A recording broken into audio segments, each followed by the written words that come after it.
റോഡിൽ വീണ കോൺക്രീറ്റ് മിശ്രിതത്തിൽ തെന്നി ഇരുചക്ര വാഹനം നിയന്ത്രണം വിട്ടുമറിഞ്ഞു. കൊല്ലം ഹൈസ്കൂൾ ജംഗ്ഷന് സമീപമാണ് അപകടം. കോൺക്രീറ്റ് മിക്സിംഗ് ലോറിയിൽ നിന്നുമാണ് മിശ്രിതം ചോർന്നത്. അഗ്നിരക്ഷാ സേനയെത്തിയാണ് റോഡ് വൃത്തിയാക്കിയത്.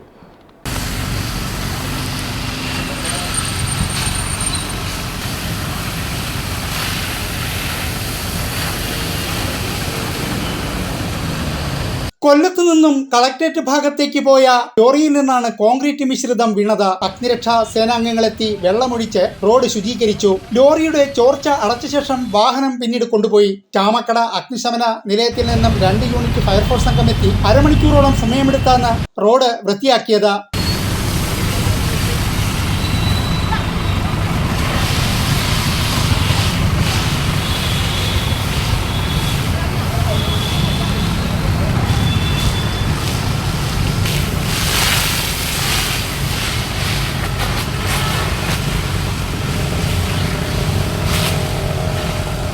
സ്റ്റേഷൻ ഓഫീസർ ഉല്ലാസ്, ഓഫീസർമാരായ W Prasad, D Dileep Kumar, Bipin Mathew, R Ashok ചന്ദ്രൻ, സഞ്ജീവ്, DV സഞ്ജയൻ, M വിമൽ, ഹരികുമാർ എന്നിവരാണ് സംഘത്തിലുണ്ടായിരുന്നത്.